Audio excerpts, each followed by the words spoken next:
Blessed evening. I'm back at it. Another night. I'm Birthmama Sekesa. I am a community midwife serving the metro Atlanta area. Um, yeah, this is World Breastfeeding Week 2022. I'm doing a series of reading from my book, Love and Lactation. Love and Lactation. My book was released this year. It's Breastfeeding Essentials, Practice, Patience, and Persistence. Yes, it took practice, patience, and persistence for me to bring this book to you all. I promise you, this book I have been working on.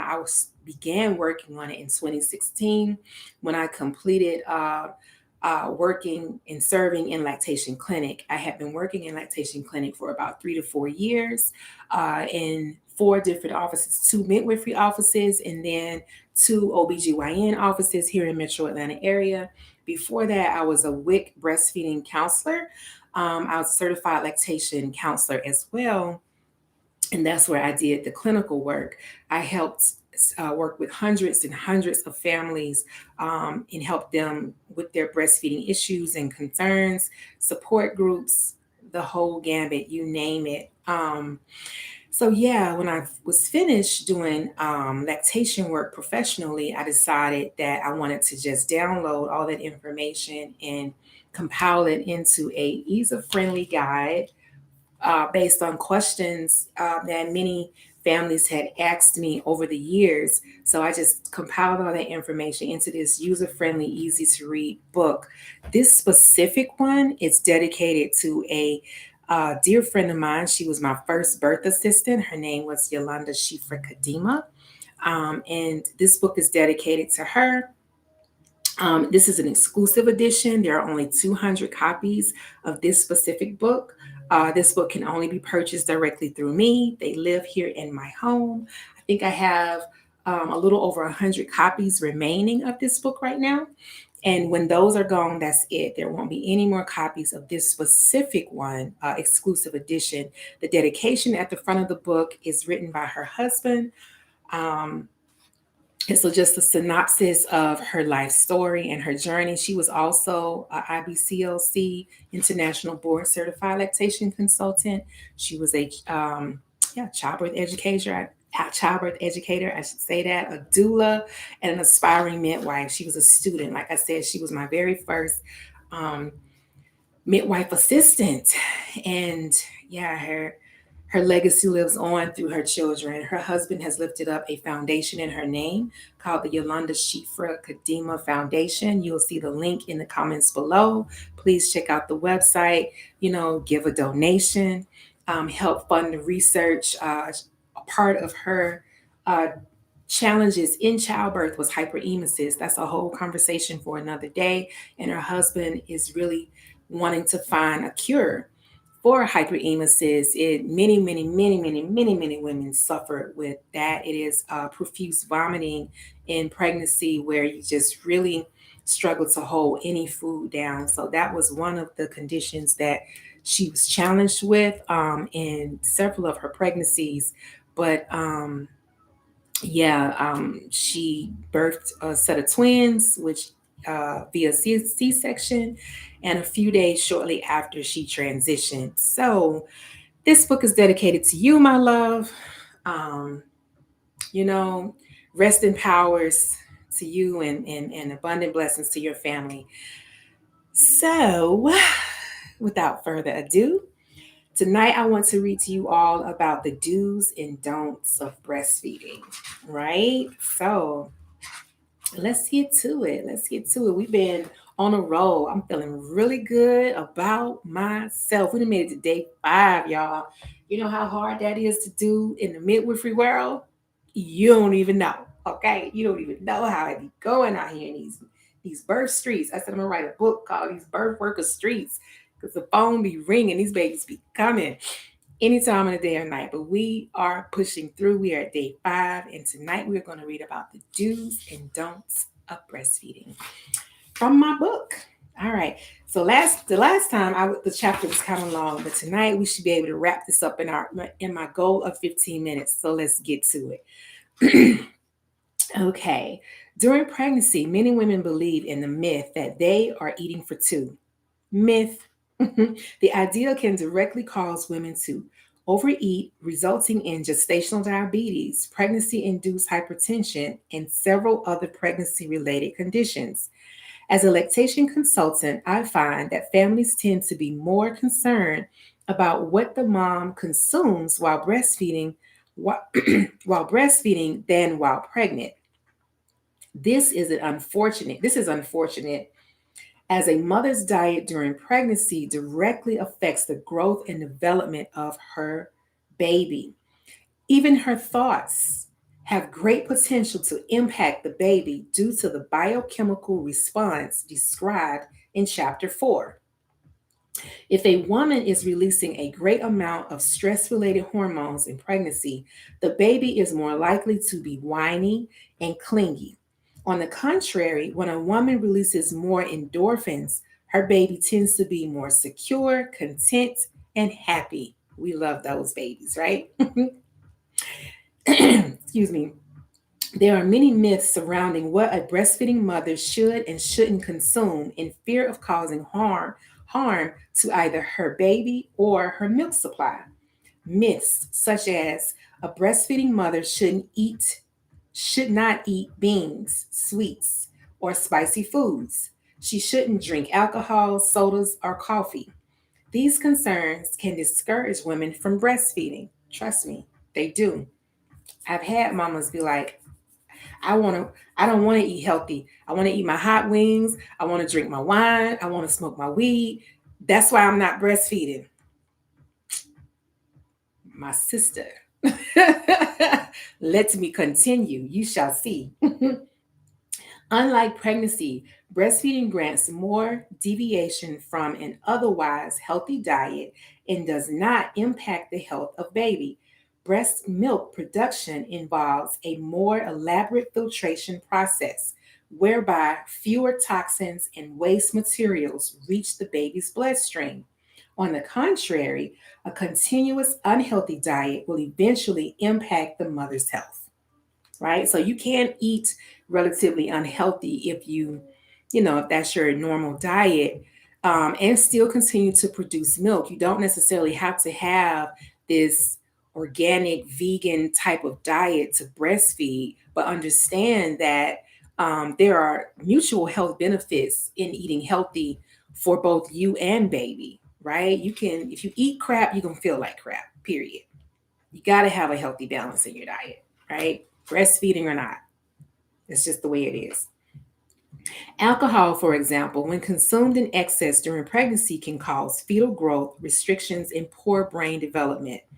While excessive alcohol consumption during breastfeeding can lead to mom having mastitis and low milk production, the milk will still fundamentally be the same quality. What we now know about breast milk production is though it is derived directly from the mother's blood supply, the pathway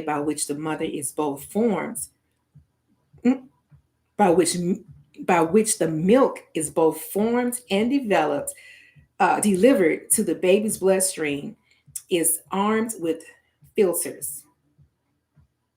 I feel like I read that wrong. Let's read that again.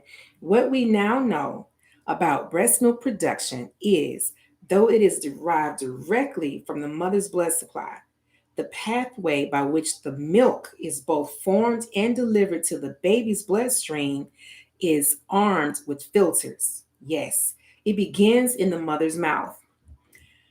Here, food beverages are meshed with her saliva, containing enzymes that initiate the breakdown process. As the food continues through the mom's digestive system, it will meet numerous enzymes and filters that extract insoluble food particles, waste, and harmful materials in efforts to absorb viable nutrients. These nutrients enter the mom's bloodstream and are used to maintain her health to make breast milk. Once the milk enters the baby's mouth, it must continue a similar breakdown process before being absorbed into the baby's bloodstream.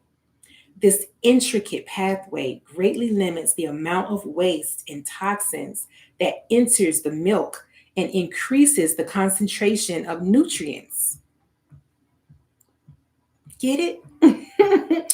You just rewind it or buy the book and you'll get it.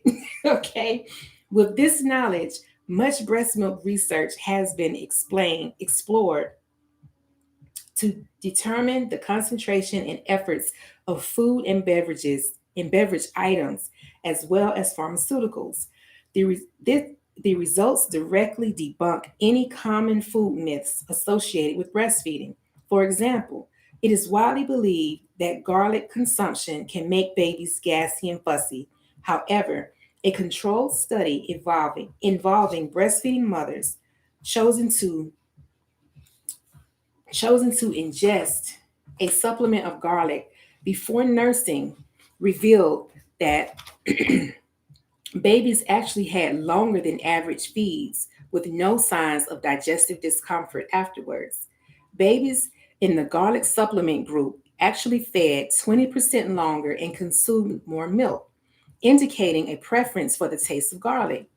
Most foods are allowed during breastfeeding and cause little to no effects in the milk or in the baby.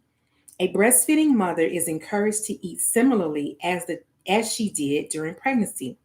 Be aware that if a breastfeeding mother has a sensitivity to a specific food item causing her indigestion, then it can potentially cause digestive issues in her baby as well. Listed below are some signs to alert you that your baby is having digestive issues, in which case consult a lactation specialist. Fussiness and or inconsolable crying for long lengths of time. Disturbed sleep cycle with inconsolable crying.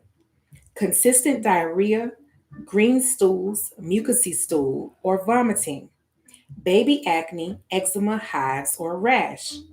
Wheezing and or coughing. So foods that were once discouraged are foods like cow's milk, eggs, broccoli, cabbage, beans, potatoes, ginger, onions, garlic, turmeric, cinnamon, and other spices.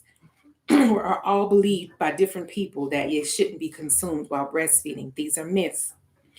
Junk foods such as potato chips, cookies, cake, ice cream, candy, etc., should be eaten in moderation. Though these foods do not degrade the breast milk, they can negatively impact the mother's health when consumed frequently. If you are eating crappy, low quality food, then you will feel crappy or fatigued and many and may be discouraged from breastfeeding. Prenatal vitamins are encouraged during breastfeeding. However, consult your healthcare provider or nutritionist before consuming any new vitamin and or supplement. Always choose plant-based supplements as they are more easily digested and absorbed into the body.